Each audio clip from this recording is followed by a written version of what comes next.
परमात्मा को पाने तथा उसका वास्तविक लाभ प्राप्त करने के लिए पवित्र बाइबल में प्रमाण है कि प्रभु ने मनुष्य को अपना ही स्वरूप बनाया। 6 दिन में सृष्टि रचकर 7वें दिन विश्राम किया। कुरान शरीफ में प्रमाण है कि हजरत मोहम्मद को खुदा स्वयं कह रहे हैं कि मैंने तुम्हें उस परमात्मा की महिमा बताने के लिए भेजा है।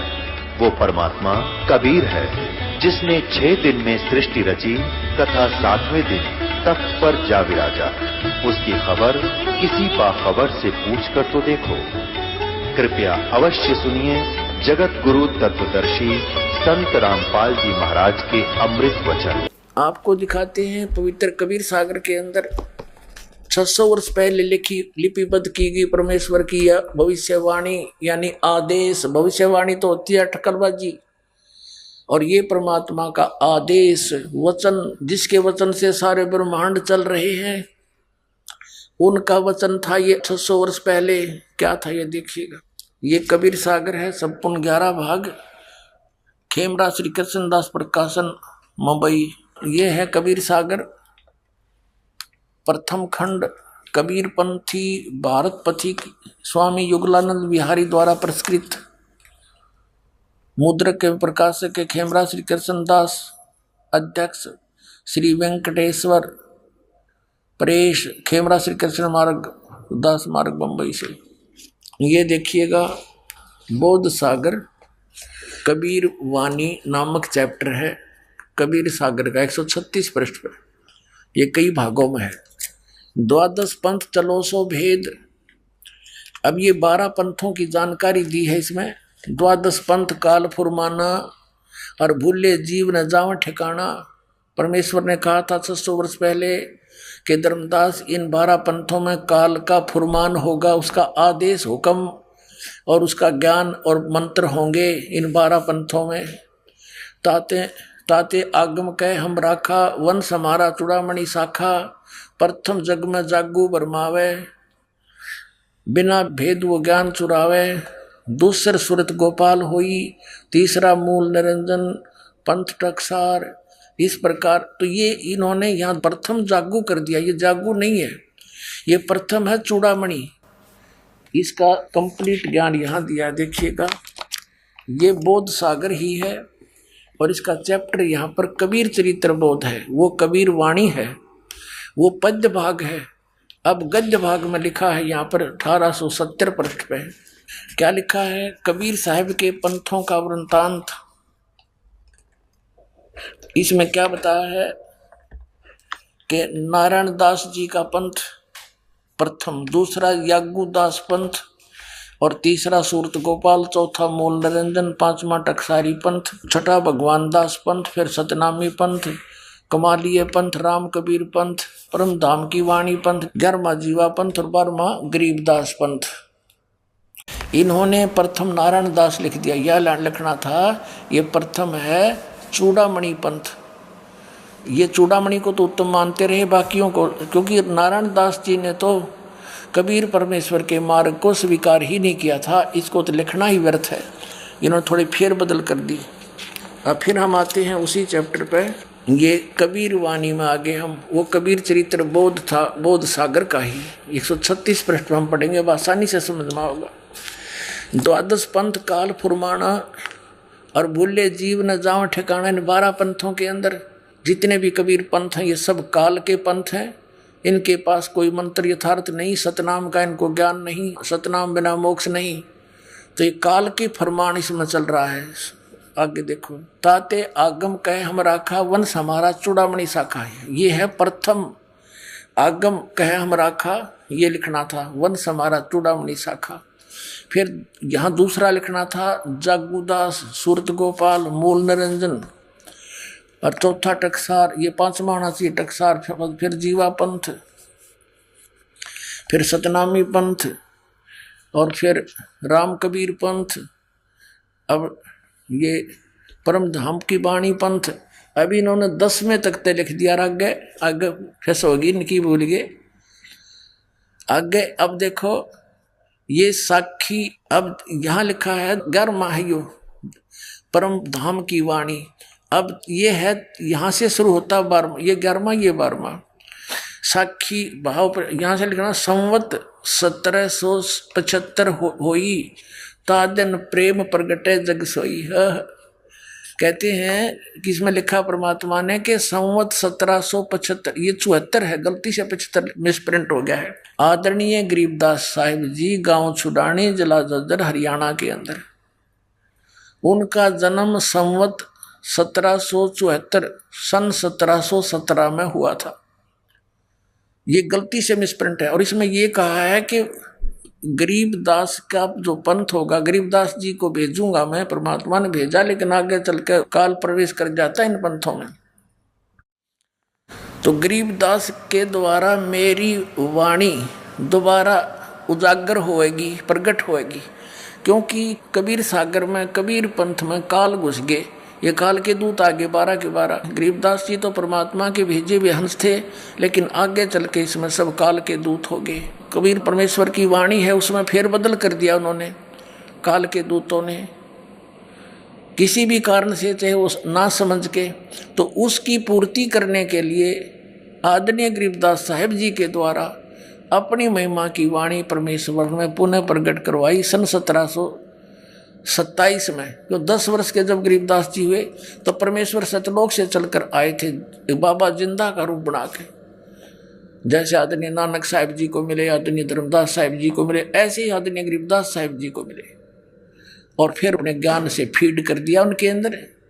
उन्होंने फिर महिमा की वाणी दोबारा प्रकट की, जो आज दास आपको सुनाता रहता है, जिसमें बहुत गूढ़ रहस्य है। अब देखिएगा, संवत 1775 हुई, ये 74 है। तादिन प्रेम प्रगटे जग सोई, आज्ञा रहे ब्रह्म बोध लावे, कोली चमार सबके घर खावे। यानी गरीबदास जी ने छुआछात को बहुत कम किया था। साखी हमारा ले जीव समझावे, असंग ठोड़ जन्म नहीं पावे। गरीबदास के पंथ तक के सभी प्राणी कहते असंग जन्म भी सतलोक नहीं जा सकते।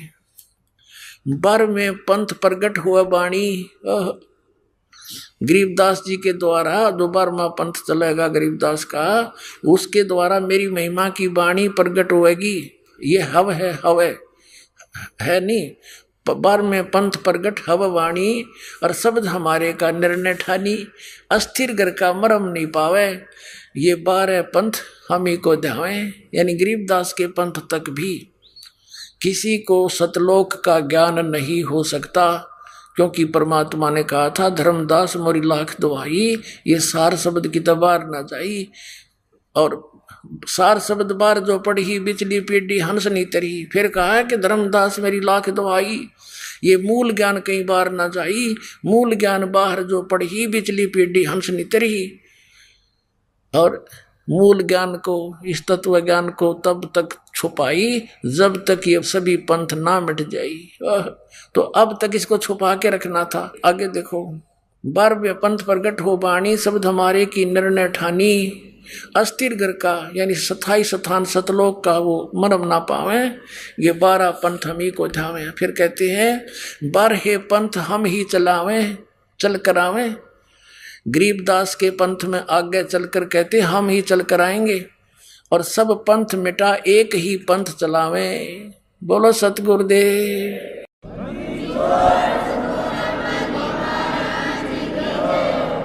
ये दास गरीबदास पंथ से संबंधित है। मेरे पूज्य गुरुदेव जी जुड़े हुए थे गरीबदास पंथ छुड़ाने वाले से, और पुण्यात्माओं परमात्मा स्वयं नहीं आए तो इस दास को भेज दिया अपने कुत्ते को, आपको जगाने के लिए। अब परमात्मा ने कलयुग को 3 चरण में बांटा है।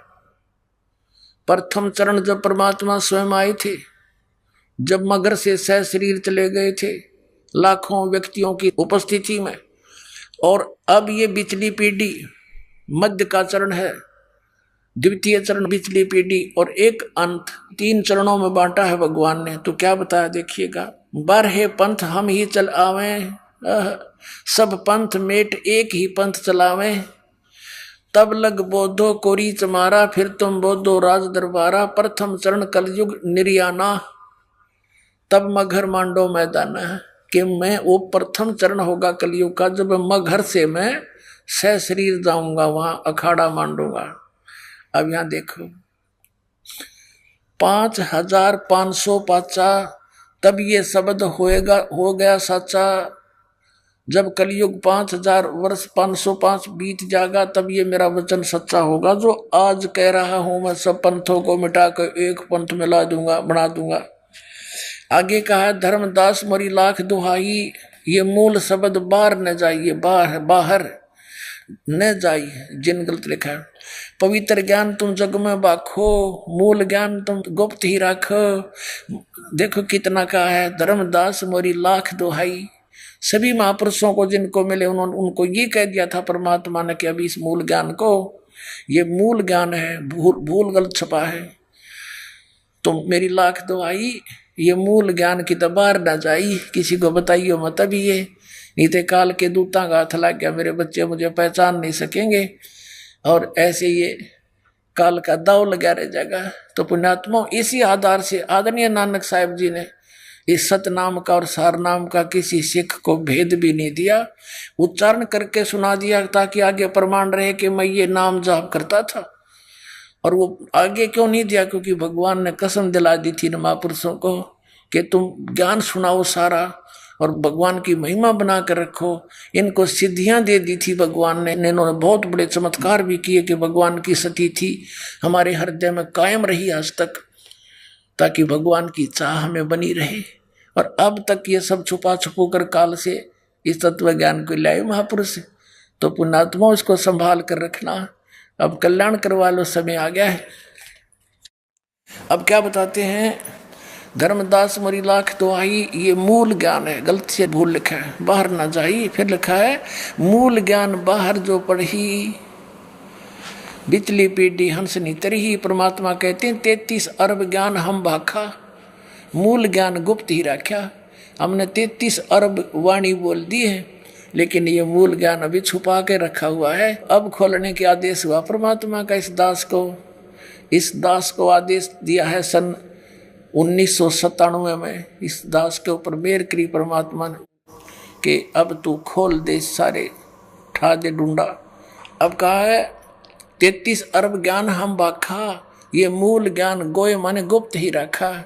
मूल ज्ञान तुम तब लग छपाई, जब लग द्वादश पंथ मिट जाई। अपना आत्मा ये तो परमात्मा ने 600 वर्ष पहले कहा कि 12वें पंथ में हम ही चलकर आएंगे और सब पंथों को मिटा के केवल एक ही पंथ रहेगा, दूसरा। अब देख लेना कुछ दिनों में बुद्धिमान समाज है और भागा होगा नकलियों के पास से और लेगा उपदेश, अपना कल्याण कराएंगे, मोक्ष हो जाएगा। अब ये तो ज्ञान दिया परमेश्वर ने, अपना विधान बनाकर छोड़ दिया था, लिख दिया था। अब उस परमात्मा के बनाए विधान के ऊपर और भी महापुरुषों ने, जैसे श्री नॉस्ट्रेडमस फ्रांस के एक भविष्य वक्ता ने 450 वर्ष पहले सन 1455 में, लगभग ये भी 600 वर्ष हो गए इसको, उस समय सन 1555 में इसने भविष्यवाणी की थी कि एक हिंदू धर्म में उत्पन्न व्यक्ति उस समय के सभी धार्मिक गुरुओं के अज्ञान की खाल उधेड़ के और एक तत्व ज्ञान प्रचार करके जनता को समझाएगा। सारी जनता उसका आदर करेगी, उसकी शरण में आकर के कल्याण कराएगी। ऐसे ही एक जय गुरुदेव पंथ चल रहा है, जो राधा स्वामी पंथ आगरा से निकला है और उन्होंने वहाँ जय गुरुदेव पंथ स्थापना कर ली। वैसे तो संत जी कहते हैं, तुलसीदास नाम है उनका, मथुरा वाले जय गुरुदेव वाले पंथ का। वो तो कहते हैं ये पंथ नहीं है, जय गुरुदेव तो भगवान का नाम है। बाकी हुआ भाई तो इनका है, इनका ज्ञान तो अब है नहीं। लेकिन ये तुलसीदास जो जय गुरुदेव पंथ के प्रवर्तक हैं, ये पूर्व जन्म के बहुत पुण्यकर्मी प्राणी हैं, बहुत पुण्यकर्मी प्राणी हैं। लेकिन आगे भक्ति ठीक ना होने से, शास्त्र अनुकूल साधना ना होने से इनकी पूर्व जन्म की कमाई अब बिल्कुल नष्ट हो चुकी है, भक्ति नाश हो चुका है इसका। सन 1971 में 7 सितंबर 1971 में इस तुलसीदास जी ने, जय गुरुदेव पंथ के प्रवर्तक ने, तब एक वाणी बोली थी। एक तो भविष्यवाणी होती है, वो नहीं, इसने वर्तमान की सतवाणी बोली थी कि एक महापुरुष होगा और पूरे विश्व में उसी का शासन होगा, जनता उसका बहुत आदर करेगी। अब मैं पहले आपको इसको पढ़कर सुना दूं, उन्होंने बहुत अच्छी तरह लिखा है। तो उस समय तक तो इसकी दिव्य दृष्टि काम करे थी, और अब इसकी वो कमाई खत्म होगी। भविष्यवाणी करने में भी बैटरी डिस्चार्ज होती है, क्योंकि कमाई नष्ट होती है। किसी को आशीर्वाद दे दिया, उससे भी कमाई नष्ट होती है। तो जैसे बैटरी चार्ज होती है इन्वर्टर की, और वो जब चार्ज हो चुकी है और उसमें से चार्जर भी हटा दिया, वो फिर भी काम कर रही है। और यदि आगे चार्जर नहीं लगाया हुआ है उसको, तो फिर क्या होगा कि कुछ देर तो वो चलेगी, फिर एकदम सब सुविधाएं बंद हो जाएंगी, वो बैटरी डिस्चार्ज हो जाएगी, ना बल्ब जगे, ना ट्यूब जगे, ना पंखा चले, यूजलेस हो जाएगी। तो यही स्थिति उन महापुरुषों की हो जाती है जो काल के फंस जाते हैं और पूर्व जन्म के पुण्यकर्मी प्राणी होते हैं। ये उनका दुरुपयोग करता है, परमात्मा के बच्चों को मिसगाइड करवाता है, उनकी कमाई नाश करवाता है, उनके सिर पे भार रख देता है, उनको भी दोषी बनाकर नरक में ठोक देता है, और उसके द्वारा बहुत सारे जीवों को भ्रमित करके अपने जाल में फंसा कर रखता है। यही स्थिति थी इन जय गुरुदेव पंथ के प्रवर्तक की, यही स्थिति थी शिवदयाल जी की जो राधा स्वामी पंथ के प्रवर्तक थे, और यही स्थिति थी इन अन्य धर्म गुरुओं की है जो वर्तमान में शास्त्र विदिता कर मनमाना आचरण कर और करवा रही है। ये समझ लेना। ये देखिएगा जय गुरुदेव की अमरवाणी, एक पुस्तक है जय गुरुदेव की अमरवाणी भाग 2, ये मथुरा में है, ये पंथ इनका, ये है, ये तुलसीदास जी। ये देखो, ये पहला संत है राधा स्वामी ब्रांच में जिसने अपने साथ में दास शब्द लगाया है, नहीं तो कोई ताराचंद और कोई संग और कोई शिवदयाल सिंह हैं। तो ये महान आत्मा थे, नम्रता थी इनमें, लेकिन ये फंस गए उस नकली के शिवदयाल के, राधा स्वामी पंथ के प्रमुख रागरा वाले के, उस अज्ञानी को परम धनी जानकर ये अपना जीवन नष्ट कर दिया।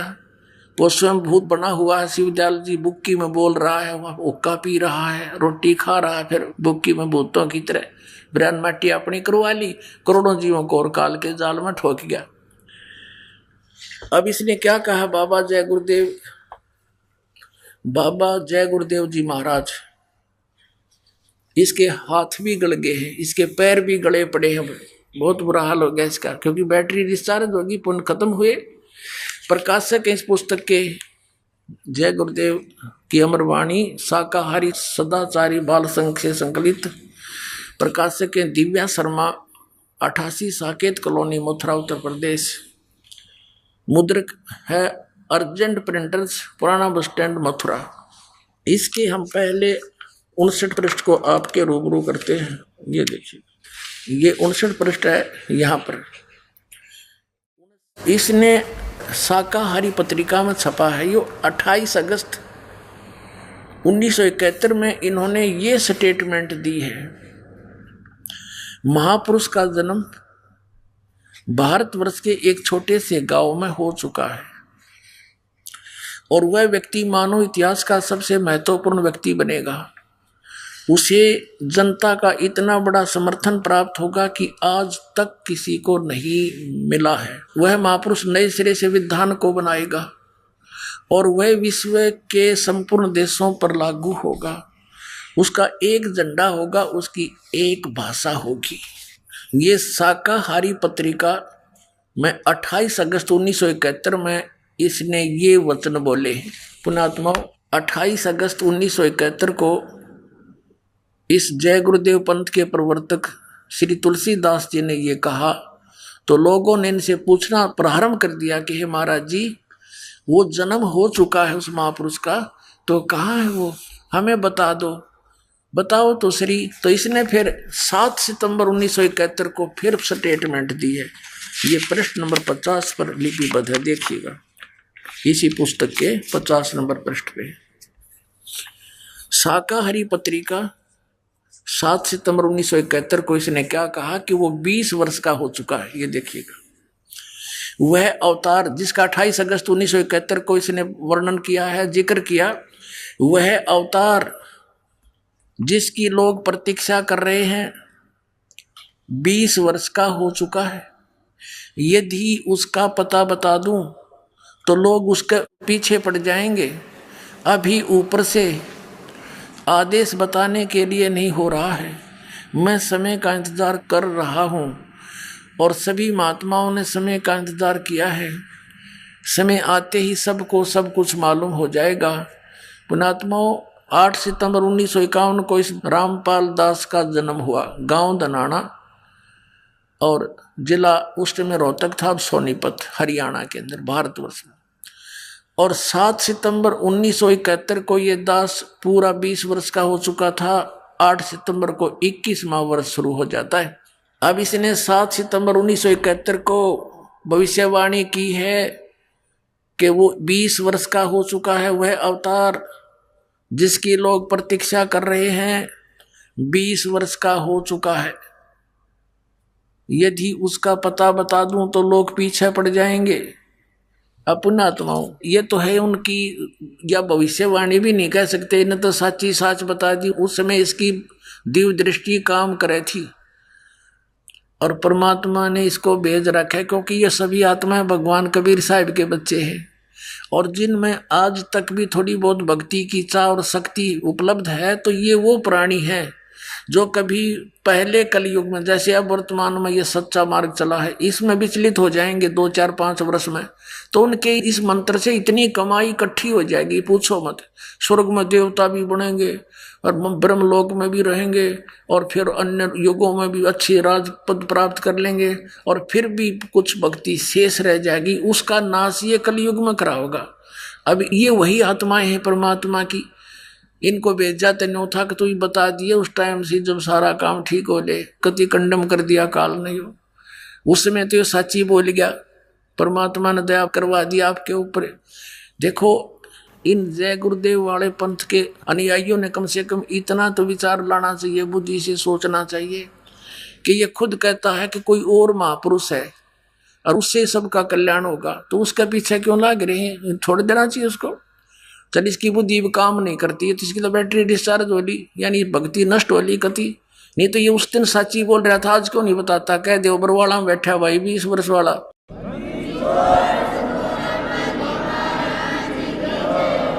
और जाओ लेकर उपदेश कल्याण करा लो, इसका भी बाहर मिटे। सिर पर धर दिया लाखों व्यक्तियों को अपने पीछे ला करके। अपने आत्माओं, ये तो ऐसी बात है, ये ना बताते तो भी ये तो होना ही है। जैसे कोई खगोल भगोल का ज्ञाता और ये बता दे कि परसों सूर्य उदय 6:40 पर होगा, वो ना बताता तो भी उसी से भी होना ही होना था, क्योंकि परमात्मा ने विधान बना रखा है। तो ऐसे ही परमात्मा ने 600 वर्ष पहले कबीर जी ने, पूज्य कबीर परमेश्वर जी ने ये कह दिया था कि जब 5505 वर्ष बीत जाएंगे धर्मदास, तब ये मेरी बात सच्ची होंगी जो आज कह रहा हूं। और तब तक तो कोई पढ़ेगा इस मेरी वाणी ने, न सोचेगा ये तो व्यर्थ की बातें हैं। वो कब आओगा वो समय, ये हो ही नहीं सकता। कलयुग तो कति भट्ठा बैठ गया, मानवता का नाश होने लग रहा है। अब परमात्मा क्या नहीं कर सकता? सतगुरु जो चाहे सो कर ही, 14 कोट दूत जम डर ही, रूत भूत जम तरा से मारे और चित्रगुप्त के कागज फाड़े, तो ये काल के कागज फाड़ देगा। अब सबसे पहले ये प्रमाणित करते हैं कि वर्तमान में कलयुग कितना बीत चुका है। एक ये पुस्तक है, ये शंकराचार्यों की लिखी हुई पुस्तक है, ज्योतिर्मय ज्योतिर्मठ इसका नाम है। और ये जगत गुरु शंकराचार्य स्वरूपानंद सरस्वती जी महाराज हैं, ये इसके संरक्षक हैं। ये ज्योतिष पीठ, द्वारका शारदा पीठ आदि, यानी 2 मठों के ये प्रबंधक हैं, मठाधीश हैं। संपादक लेख के संकलन करता है विष्णुदत्त शर्मा, अध्यक्ष आध्यात्मिक उत्थान मंडली दिल्ली। प्रेरणा स्रोत ये सारे ये मुद्रक है फाइन प्रिंट एंड पैक्स, अच्छे सारे प्रकाशक है अखिल भारतीय आध्यात्मिक उत्थान मंडल 1/3234 गली नंबर 2 रामनगर तिवारी मंडोली रोड सादरा दिल्ली। ये सारा कुछ इनका लिखा हुआ है। इसके 11 पृष्ठ आपको दिखाते हैं। 11 पृष्ठ पे आदि शंकराचार्य का संक्षिप्त जीवन परिचय। इसमें क्या लिखा है कि लगभग 2500 वर्ष पूर्व शंकराचार्य का जन्म चरमराती अवस्था के युग में केरल प्रांत में पूर्णा नदी के तट पर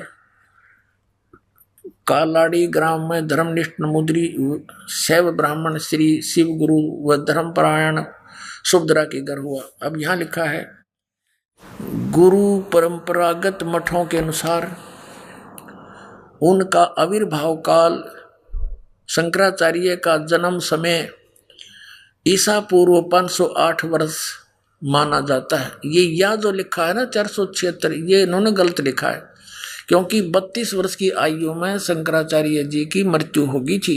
ये नहीं लिखना था यहाँ पर। तो यहाँ ये 508 या 476, इसमें 32 कम कर दो। तो इस प्रकार ईसा से 508 वर्ष पहले इनका जन्म हुआ। अब इधर से देखेंगे, आज 2012 है तो शंकराचार्य का जन्म 2520 वर्ष आज से पहले हो चुका था, 2520 वर्ष। और अब हम देखेंगे कि उस समय कलयुग कितना बीत चुका था जब इनका जन्म हुआ, यानी 2520 वर्ष पहले कलयुग कितना बीत चुका था जब इनका जन्म हुआ। इसमें देखिए हिमालय तीर्थ नामक एक पुस्तक है, और ये कहाँ से छपी है? हिमालय तीर्थ, जेपी नंबूरी, उप मुख्य कार्यधिकारी श्री बद्रीनाथ केदारनाथ मंदिर समिति, और ये इनका सारा डिटेल दे रखा है। हिमालय तीर्थ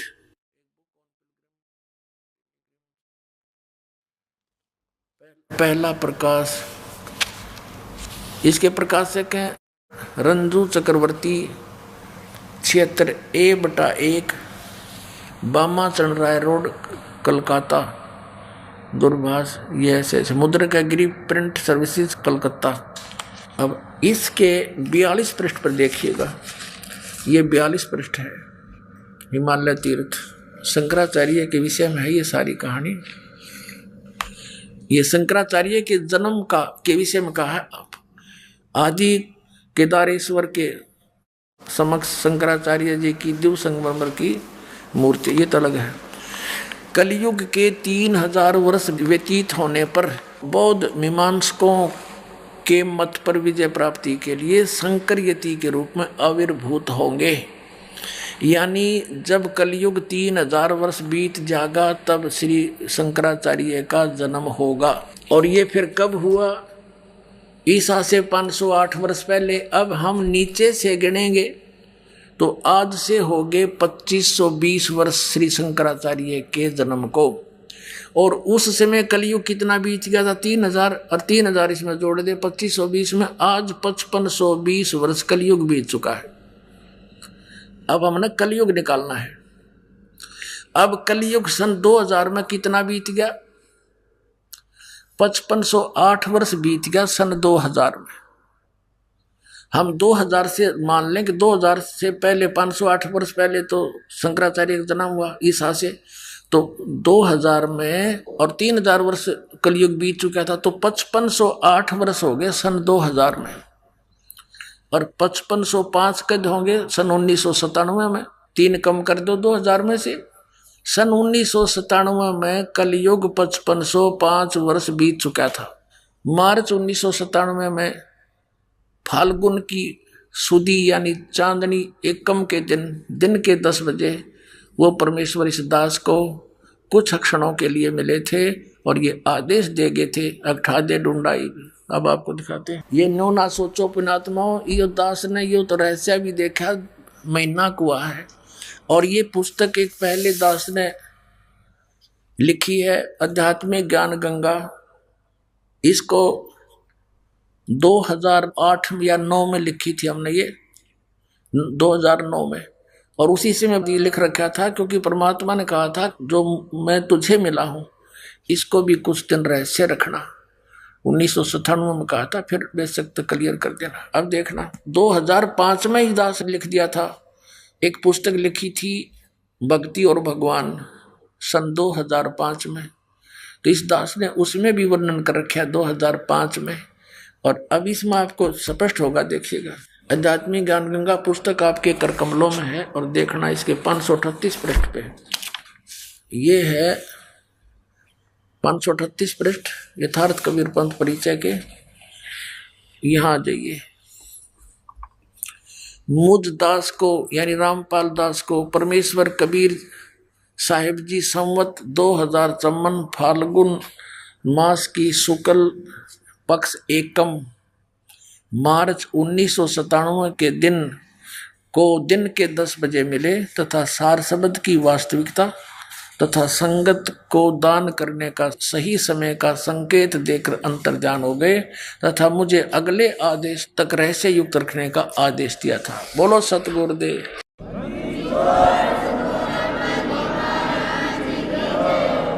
अपने आत्मा वाग्य परमात्मा ने एक अमर वाणी और खजाना हमें दिया है। ये देखिएगा, आपको दिखाते हैं। सौषम वेद, ये कबीर सागर आपको फिर दिखाते हैं। संपूर्ण 11 भाग परमात्मा की अमर वाणी है, इसके अंदर कबीर जी की बोली हुई। ये सबसम वेद बोध, समसम वेद बोध नामक एक चैप्टर है, बोध सागर का ही है।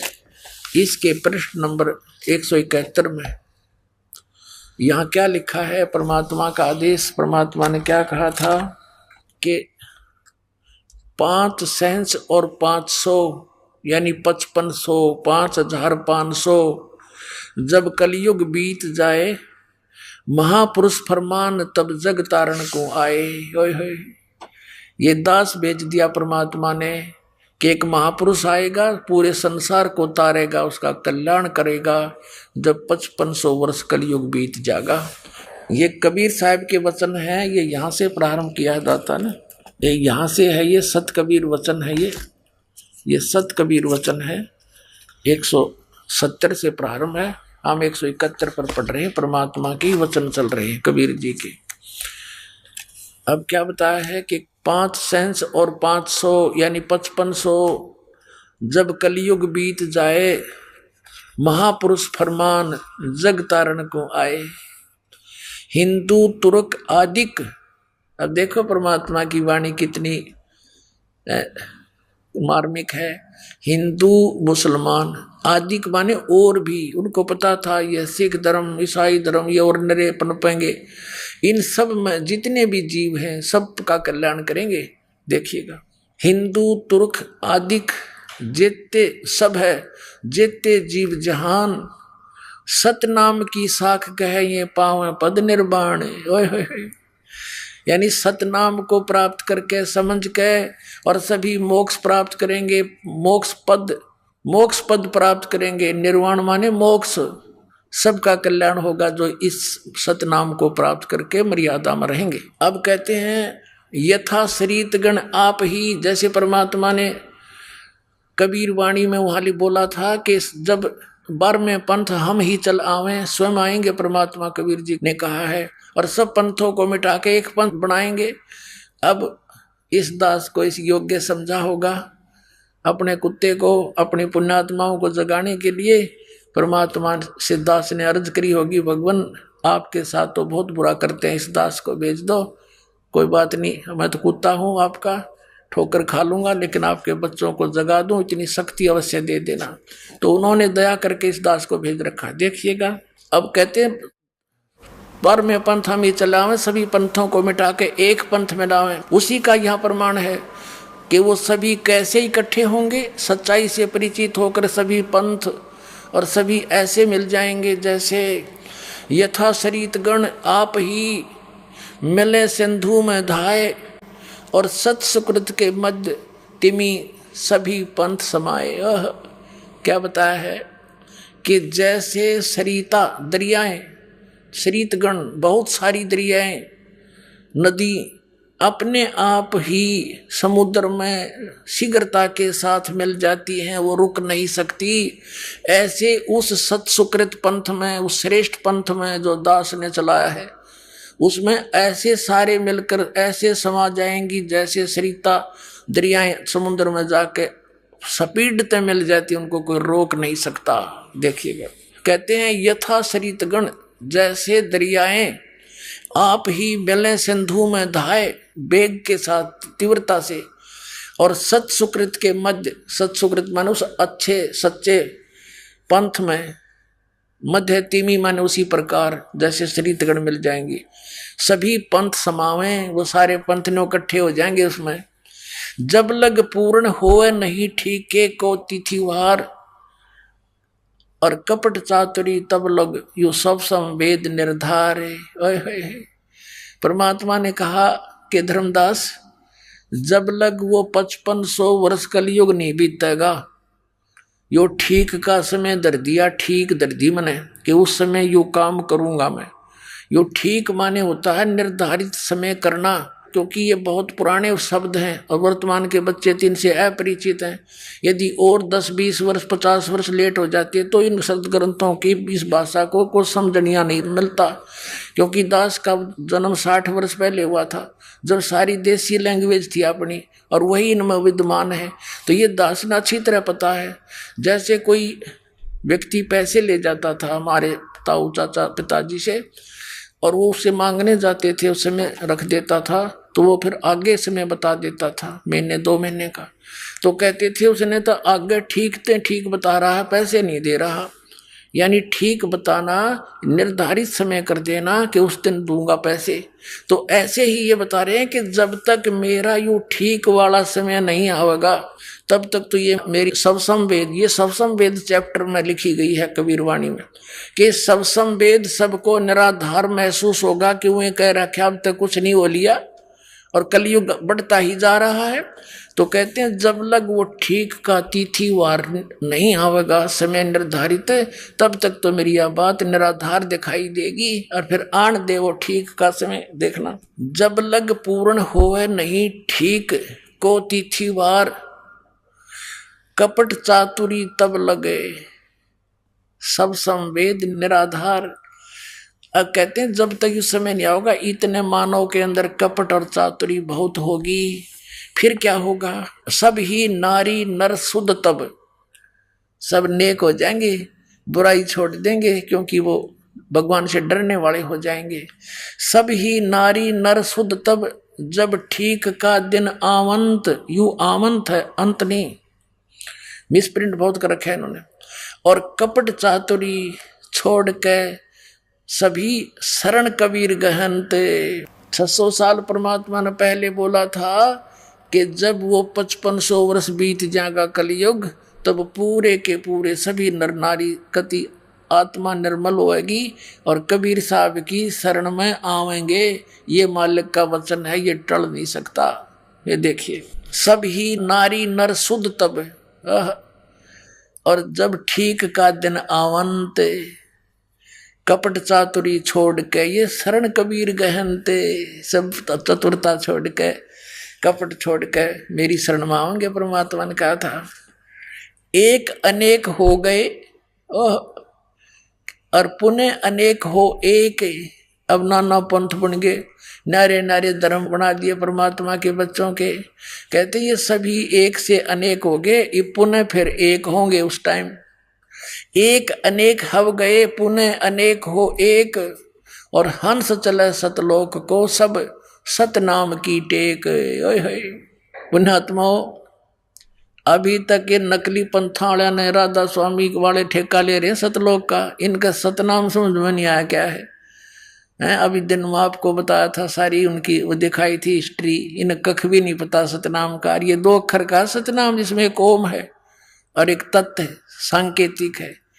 और कहते ही सतनाम को लेकर के और सभी मोक्ष प्राप्त करेंगे और सतलोक जाएंगे।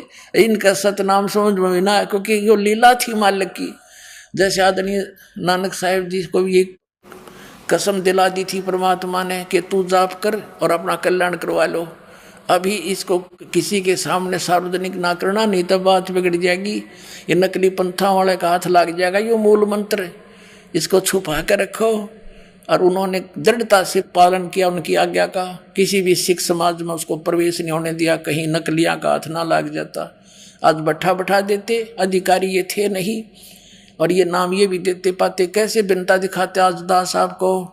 ये महापुरुषों की एक महानता है आपके ऊपर, परम कल्याण उन्होंने इसको गुप्त रखा। बोलो सतगुरुदेव।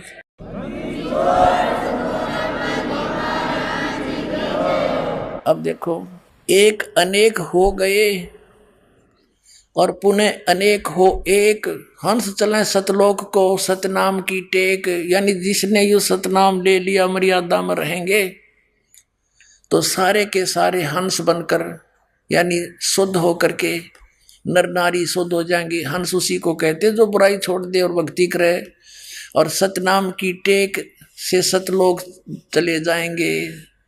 हंस चले सतलोक सब सतनाम की टेक। घर घर बोध विचार हो दुर्मति दूर बहाए।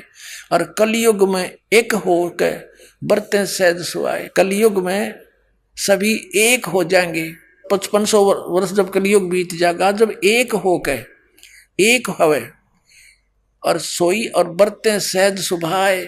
सब नेक नीति से रहा करेंगे, कोई छल कपट नहीं रहेगा, कोई बुराई नहीं करेगा। घर घर बोध विचार हो दुर्मति दूर बहाए। और कलयुग में एक हो सोई बरते सहज सुभाए।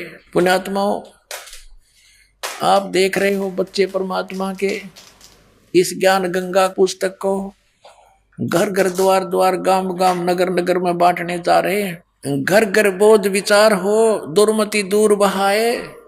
ये निर्मल ज्ञान परमात्मा का अब घर घर में जा रहा है। और जो भी बच्चा उपदेशी हो जाता है वो आकर यहाँ इस ज्ञान से परिचित होने के बाद यही प्रार्थना करता है कि महाराज जी, हमारे क्षेत्र में ये ज्ञान का प्रचार नहीं है, मुझे आज्ञा दो, मैं ज्ञान गंगा पुस्तक को वहाँ भी प्रचार करूँ।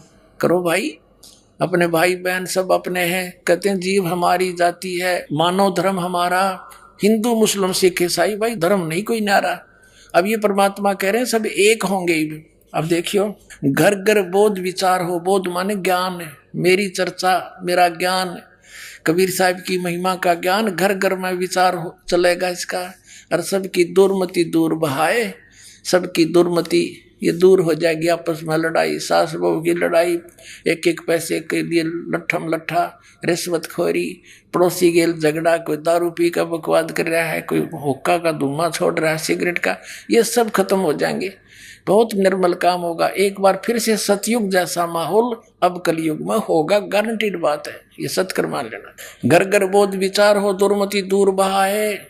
कलयुग में एक होकर सोई सब बरते सहज सुभाए। इसका अर्थ ये है, कहाँ उग्र कहाँ शूद्र हो, क्या डाकू हो, चाहे कोई छोटी बड़ी जाति का कोई भी हो, हर सबकी भवभीड़ ये है। इसका अर्थ है कि सभी उस परमात्मा की भक्ति किया करेंगे। सो समान समदृष्टि है समर्थ सत कबीर। जो मेरा दास भेजा जाएगा मेरे द्वारा, सबके ऊपर एक दृष्टि रखेगा, समान व्यवहार करेगा, और वो समर्थ सत कबीर ही होगा, यानी मेरा ही कृपा पात्र होगा। मम संत मुझे जान मेरा ही स्वरूपम। अब समझा है तो सिर दर पाओ, भौर नहीं रे सादा। बोलो सतगुरुदेव। ब्रह्म पिता परमात्मा पूर्ण ब्रह्म, सारी सृष्टि के रचनहार कबीर परमेश्वर जी, ये असंग ब्रह्मांड के स्वामी हैं। ये वही परमात्मा सन 1398 में विक्रमी संवत 1455 ज्येष्ठ सुदी पूर्णमासी के दिन अपने सतलोक से, अमरलोक से, सचखंड से सहशरीर आए थे। काशी शहर के बाहर बने एक लहर तारा नामक तालाब के अंदर कमल के फूल के ऊपर एक नवजात शिशु का रूप धारण करके ये भगवान विराजमान हुए थे। वहां से नीरू नीमा नाम के पति पत्नी थे। वो निसंतान थे, परमात्मा को गॉड गिफ्ट जान के अपने साथ उठा ले गए। जुलाहे के घर परमात्मा बड़े हुए। लीला में शरीर से जब 5 वर्ष के हो गए, बड़े बड़े विद्वानों के छक्के छुड़ान लग गए, क्योंकि परमात्मा का यहाँ आने का उद्देश्य एक ही होता है कि जिस वस्तु को हम भूल गए हैं उसको याद दिलाने आते हैं। जिस साधना से हम विचलित हो चुके होते हैं वो यथार्थ साधना हमें बताने के लिए आते हैं। और उसी परमात्मा की महिमा ये चारों वेद कहते हैं, सुनाते हैं। इनमें वर्णित जो विवरण है वो कबीर परमेश्वर की महिमा का वर्णन है। जैसा कि आप जी को कल रात्रि के सत्संग में सुनाया और दिखाए थे पवित्र वेद कि ये परमात्मा क्या लीला करता है, वो वेदों में लिखा हुआ है कि वो परमेश्वर ऊपर तीसरे मुक्ति धाम में रहता है, सतलोक में, सचखंड में, और उससे ऊपर के लोकों में ये स्वयं विराजमान है।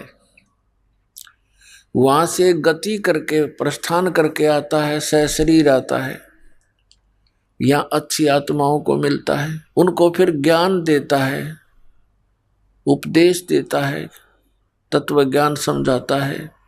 वो अच्छी आत्माएं वो दृढ़ भक्त होते हैं, वो परमात्मा के एक आज्ञा का पालन करते हैं, अपना भी जीवन सफल करते हैं, और हमारे जैसे भोली आत्माओं के लिए भी वो एक एफिडेविट बनाकर चले जाते हैं अपनी अमृतवाणी का, जिसके आधार से आज हमें भगवान को पहचानना बहुत आसान हो गया। पुण्यात्माओं, परमात्मा कितने दयालु हैं।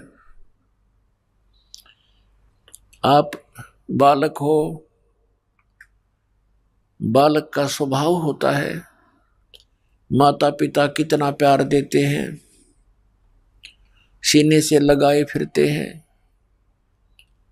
और बच्चे को कोई जरा सा भी छोटा सा खिलौना लेकर ऐसे ऐसे कर दे, माता पिता को त्याग कर उसकी तरफ दौड़ लेते हैं। आइए अब हम उन श्रद्धालुओं के अनुभव जानते हैं जो जगत गुरु तत्वदर्शी संत रामपाल जी महाराज जी से दीक्षा प्राप्त कर चुके हैं तथा उनके द्वारा बताए गए भक्ति मार्ग पर चल रहे हैं। नमस्कार जी। सत साहब जी। क्या नाम है आपका? पूजा दासी। पूजा जी, आप कहाँ के रहने वाले हैं? मैं हरियाणा में बहादुरगढ़ से आई हूँ। संत रामपाल जी महाराज से आपने नाम दीक्षा कब प्राप्त की? मैंने संत रामपाल जी महाराज से नाम दीक्षा 1999 में ली। संत रामपाल जी महाराज से नाम दीक्षा लेने से पहले आप क्या भक्ति साधना करते थे? संत रामपाल जी महाराज जी से नाम दीक्षा लेने से पहले मैं सभी देवी देवताओं, हिंदू धर्म में जो पूजाएं होती हैं, शिवजी जी और शेरावाली के सारे व्रत जो होते हैं, नवरात्रे, वो हर 6 महीने बाद वो भी रखती थी। और सिख धर्म से होने के कारण गुरुद्वारों में भी हम जाते थे। बंगला साहब गुरुद्वारे में हर हफ्ते जाते थे, हर संडे को चिलिया भी रखते थे। और पंजाब के जितने भी गुरुद्वारे हैं, गोल्डन टेम्पल, तरन तारण, दुख निवारण, इन सब में हम होके आए। जैसा कि आपने बताया कि आप एक सिख फैमिली से बिलोंग करते हैं और इसके बावजूद भी शेरावाली माता और शिवजी भगवान की भक्ति आप किया करते थे, यहाँ तक कि आप हर हफ्ते गुरुद्वारे में जाते थे और साथ ही साथ पंजाब के सभी गुरुद्वारों में जाते थे। तो इन सभी भक्ति साधनाओं को करते हुए आपको क्या क्या लाभ हुए? इन सभी साधनाओं को करते हुए भी हमें कोई लाभ नहीं हो रहा था। हमारे घर में मम्मी पापा का हमेशा झगड़ा रहता था, आर्थिक स्थिति भी बहुत डाउन थी, हम सबकी पढ़ाई भी छूट चुकी थी। मुझे 7th क्लास में ही पढ़ाई छुड़वा दी गई थी। फिर मेरे नाना जी मुझे पंजाब लेके गए, उन्होंने दोबारा मेरा एडमिशन करवाया था वहाँ पे, और वहाँ से मैं 12th करके घर वापस आई तो दोबारा से मेरी पढ़ाई छूट चुकी थी और बहुत ही ज़्यादा मेरे ऊपर तांत्रिक विद्याएं चलने लग गई थी। मुझे भूत प्रेत की बाधा ने घेर लिया था। तो जो भक्ति साधनाएं आप कर रहे थे उनसे आपको कोई लाभ तो नहीं हुआ, लेकिन आप भूत प्रेत की बाधा से घिर गए। तो इन समस्याओं से जब आप घिरे हुए थे तो संत रामपाल जी महाराज की शरण में आप कैसे आए? मेरी मम्मी भी भूत प्रेत की बाधा से ग्रसित थी। वही मुझे संत रामपाल जी महाराज जी की शरण में लेकर गई और उन्होंने मुझे बताया कि एक बहुत ही पहुँचे हुए संत हैं जहाँ से मुझे आराम हुआ है और मैं अब बिल्कुल ठीक हूँ। वो मुझे लेके गई। उसके बाद संत रामपाल जी महाराज जी के पास मेरा जाना हुआ और मैंने वहाँ पे सत्संग सुना। सत्संग सुनने के बाद संत रामपाल जी महाराज जी से जब मैंने आशीर्वाद लिया तो उन्होंने मुझे कहा कि बेटा, जो बाल्टी आपने पंजाब में गुरुद्वारे में चढ़ानी थी अब वो यहाँ चढ़ा देना। तो मैं हैरान रह गई कि महाराज जी को ये बात कैसे पता लगी। और जिस प्रॉब्लम को लेके मैं 2 साल से कोई गुरुद्वारा मंदिर मस्जिद नहीं छोड़ा था, मैं ठीक नहीं हो रही थी, संत रामपाल जी महाराज जी के हाथ रखते ही मेरी वो प्रॉब्लम 1 मिनट में ठीक हो गई। तो मेरा विश्वास वहीं पे ही दृढ़ हुआ और मैंने संत रामपाल जी महाराज जी से नाम दीक्षा ली। बहन जी, जैसा कि हम संत रामपाल जी महाराज के करोड़ों शिष्यों से मिलते हैं तो उनसे ये सुनते हैं कि संत रामपाल जी से नाम दीक्षा लेने के बाद उन्हें लाभ अवश्य मिलते हैं। तो क्या आपको भी संत रामपाल जी महाराज से नाम दीक्षा लेने के बाद कोई लाभ प्राप्त हुए? मुझे बहुत सारे लाभ प्राप्त हुए। मुझे अनमैरिड टाइम में तो भूत प्रेत की बाधा से लाभ मिला ही। शादी के बाद भी मुझे ससुराल पक्ष की तरफ से बहुत परेशान किया जाता था। मुझे खाना नहीं दिया जाता था, भूखा रखा जाता था, मारा पीटा जाता था और मतलब तांत्रिक विद्याएं भी मेरे ऊपर चलाई गई। मेरा 1 साल का बेटा था, उसके ऊपर भी उसको मारने के लिए बहुत सारी तांत्रिक विद्याएं चलाई गई। संत रामपाल जी महाराज जी से नाम मैंने 2003 में दोबारा से लिया। उसके बाद मेरा बेटा, एक बार मैं छत पे खड़ी मंत्र कर रही थी, 6 महीने का ही था। उसने बिल्कुल मेन तारें जो करंट की 11,000 वाट की जाती हैं वो दोनों नंगे हाथों से पकड़ ली। पीछे से मेरी जेठानी एक आई और उसने मुझे बोला कि पूजा, लड़का गया। मैंने उसको आओ देखा ना ताओ बच्चे को पकड़ा। उस जेठानी ने मुझे पकड़ा, ना मुझे कुछ हुआ, ना बच्चे को, ना मेरी जेठानी को कुछ हुआ। मैं तुरंत भाग के एसटीडी पे गई। उस टाइम संत रामपाल जी से फ़ोन पर बात हो जाती थी। मैंने उनको बताया, मैं बहुत घबरा गई थी कि आज तो मेरा बच्चा मर जाता, क्योंकि इस तरह की विद्याएं वो डेली चला रहे थे मेरे ऊपर कुछ ना कुछ बच्चे को मारने के लिए। ना बच्चा रात को सो पाता था, ना दूध पीता था, रोता रहता था दिन रात। उसके बाद संत रामपाल जी ने मुझे हंसते हुए कहा कि बेटा, जब करंट की नंगी तारे उसका कुछ नहीं बिगाड़ सकी तो और कोई उसका क्या बिगाड़ेगा। आप विश्वास रखो और भक्ति करो। उसके बाद मेरा दिमाग सेंटर में आया कि भी हाँ, बात तो सही है, मेरे बेटे को कुछ भी नहीं हुआ, ना मुझे कुछ हुआ। मैं घर आई वापस। मैंने अपनी भक्ति करते हुए अपने रूटीन चालू रखी घर की, जैसे भी है कामकाज। और मैं काम करते करते बेटे को दूध पिलाते पिलाते भी मंत्र करती रहती थी। दिन रात मेरे मन में डर बैठा रहता था कि अब मेरा बेटा गया, अब मेरा बेटा गया। बार बार उसके सिर फट जाते थे। 3-4 बार उसके सिर फटे, 8-8, 9-9 बार उसको टांग के आते थे। बहुत खून बह जाता था। 1 साल के बच्चे के अगर इतनी बार सिर फट जाए तो शायद वो पागल हो जाए या मर जाए। लेकिन आज मेरा बेटा सीए कर रहा है और दिल्ली की हंसराज कॉलेज में उसका एडमिशन हुआ है। बहादुरगढ़ के बहुत ही अच्छे स्कूलों में मेरे दोनों बच्चों का एडमिशन हुआ, जबकि हमारी आर्थिक स्थिति इतनी अच्छी भी नहीं थी। छोटी मोटी कम पैसों में ही अच्छा गुजारा घर का चला, किसी का कर्जा नहीं हुआ। और जो लोग मेरे ऊपर ससुराल पक्ष की तरफ से तांत्रिक विद्याएं चला रहे थे, उनकी स्थिति डाउन चली गई, बहुत ज़्यादा डाउन गई। जो वो मेरे साथ बुरा करते थे, परमात्मा कहते हैं कि बैर करे सोई दुख पावे, उनके साथ वो सब उल्टा होता था। फिर भी वो ढीठ बनकर मानते नहीं थे, बार बार वही सब करते रहते थे। कुछ लोग आस पड़ोस के या रिश्तेदार भी ऐसे थे जो जिनको संत रामपाल जी की शक्ति का अंदाज़ा नहीं है, वो भी उनका सहयोग देते थे और मुझे गलत ठहराते थे कि ये किसी गलत जगह पर जाती है। घर की बहू बेटियों को इस तरह से बार बार नहीं जाना चाहिए संतों के आश्रम में। आजकल संतों की बाढ़ सी आ गई है, संतों के बारे में उल्ट पुल्ट सुनने को मिलता है। पता नहीं ये बार बार बैग लेके कहाँ जाती है। तो मुझे बहुत अकेले होकर स्ट्रगल करनी पड़ी, लेकिन मेरा ये सौभाग्य रहा कि मुझे ऐसे सच्चे संत मिले। मैं उस दुख के भी बलिहारी जाती हूँ जो मुझे पल पल परमात्मा ने ऐसे दुख में नाम रटवाया।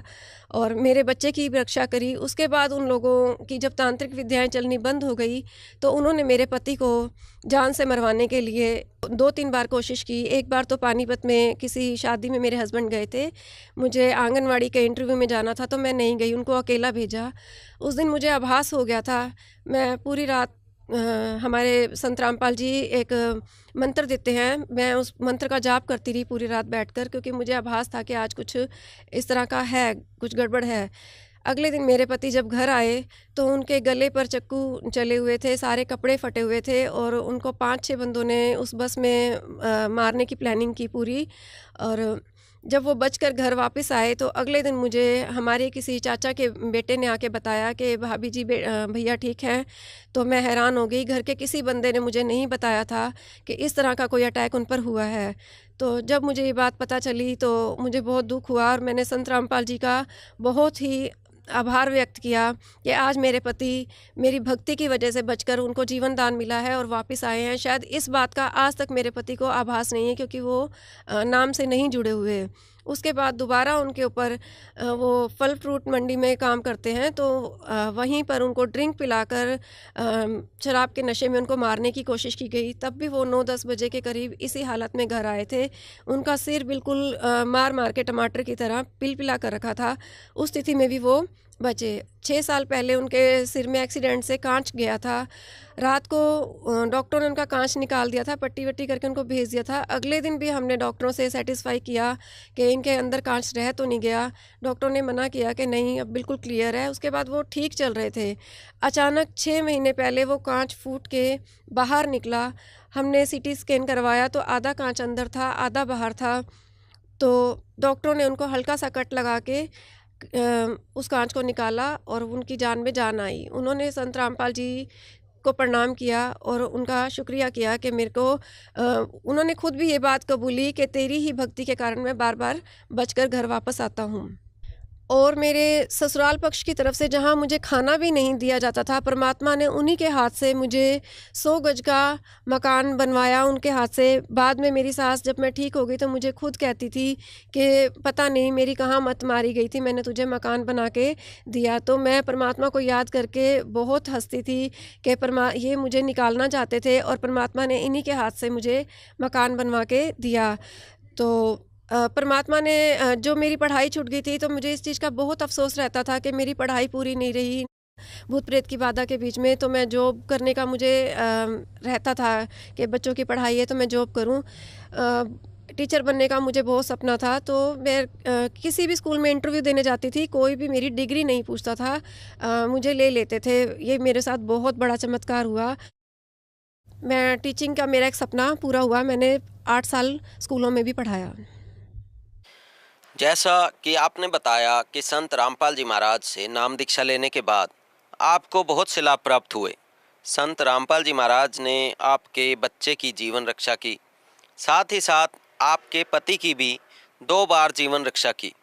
तो जो श्रद्धालु आज आपको देख रहे हैं, आप उन्हें क्या संदेश देना चाहेंगे? मैं सभी जगत के लोगों को यही संदेश देना चाहती हूँ कि संत रामपाल जी इस पूरी पृथ्वी पर एकमात्र ऐसे संत हैं जो सच्ची साधना देते हैं। सदग्रंथों के, हमारे हिंदू धर्म के और जितने भी सदग्रंथ हैं, जितने भी धर्मों के, उनके अनुसार भक्ति, सद्भक्ति करवा रहे हैं। कृपा पढ़ा लिखा समाज है, अपने सभी सदग्रंथों को खोलकर उनके द्वारा लिखी गई पुस्तकों से मैच करें और जल्दी से जल्दी अपना जीवन सफल बनाएं। बहन जी, संत रामपाल जी महाराज से नाम दीक्षा कैसे प्राप्त कर सकते हैं? अब तो बहुत सारे YouTube पर भी चैनल है, न्यूज़ चैनल है। संत रामपाल जी का सत्संग आता है साधना चैनल पर, नीचे एक पट्टी आती है, उस पर जो नंबर आता है उस पर कांटेक्ट करके आप संत रामपाल जी महाराज जी से नाम दीक्षा ले सकते हैं। धन्यवाद जी। सत साहिब जी।